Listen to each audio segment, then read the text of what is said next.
ان ابو الانبیاء حضرت ابراہیم علیہ الصلاۃ والسلام بہت مہمان نواز پیغمبر تھے، اور اس کی یہ عادت مبارکہ تھی کہ جب کوئی مہمان نہ آتا اس وقت تک وہ کھانا نہ کھاتا تھا۔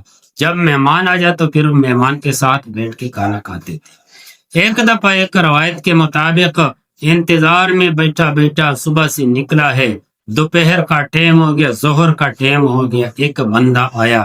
اس نے حضرت ابراہیم علیہ السلام نے اس بندے کو ہاتھ سے پکڑ دیا، گھر میں لے گیا اور اس کے لیے گوشت اور کھانا تیار کیا۔ اتنا مہمان نواز کہ اس نے فرشتوں کے لیے بھی ایک بچڑا کو ذبح کیا تھا۔ وہ فرشتے جو حضرت لوط علیہ السلام کی قوم کو تباہ کرنے کے لیے اللہ نے بھیجے تھے، ابراہیم علیہ السلام نے ان کے لیے بچڑا ذبح کیا اور اس کو پکا کے اس کو ٹکی بنا کے فرشتوں کے آگے رکھ دے۔ اتنا مہمان نواز۔ آج کل ہمارے گھر میں کوئی مہمان آ جائے، ہم سوچتے کہ کب ہمارے گھر سے نکلے گا۔ مہمان کے ساتھ رحمتیں برکتیں گھر میں آتی ہے۔ مہمان کے ساتھ دل کھول کے اس کی خدمت کرنا چاہیے۔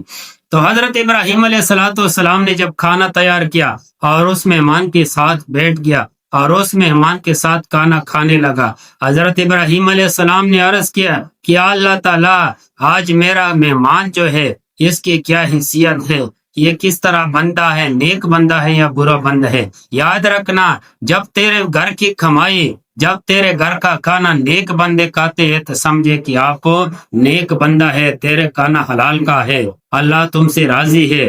اگر تمہارے گھر کے کھانے کا حقدار کھانے والا بندہ برا آدمی ہو، شرابی ہو، زنائی ہو، بدکار ہو، اداکار ہو، گلوکار ہو یا کوئی اور قسم کا بدماش ہو، تو اللہ تبارک و تعالیٰ سے آپ یہ امید رکھنے کہ اللہ میرے کھانے میں نقصان ہے، میرا کھانا زہر کا ہے، میرا کھانا حرام کا ہے، میرا کھانا جائز نہیں ہے۔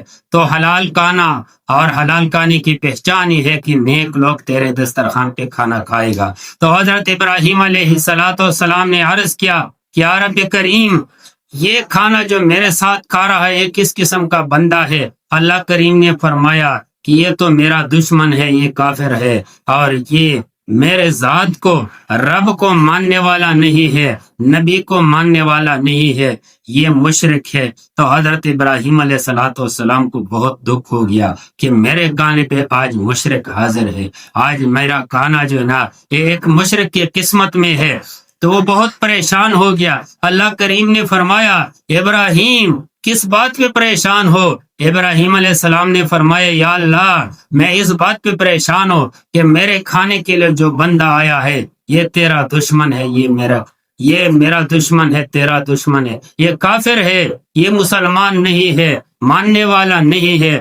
اللہ کریم نے فرمایا اے ابراہیم یہ میرا دشمن ہے، یہ کافر ہے، یہ بچپن سے میں جانتا ہوں، اس کے باپ دادے کو میں جانتا ہوں، اس کی نسل کو میں جانتا ہوں، اس کے عقیدہ کو میں جانتا ہوں، اس کے ذہن، دماغ، دل کی کیفیت کو میں جانتا ہوں، اس کے آئندہ ارادے کو میں جانتا ہوں۔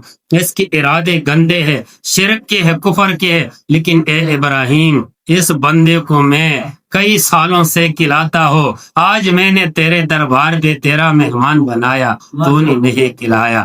رب العالمین کتنے مہربان ذات ہے، کتنا مہربان رحم کرنے والا ذات ہے، اپنی دشمنوں کو بھی کھلاتا ہے، اپنی دشمنوں کو بھی دیتا ہے۔ تو میرے بھائیوں، انسان کو اللہ کریم نے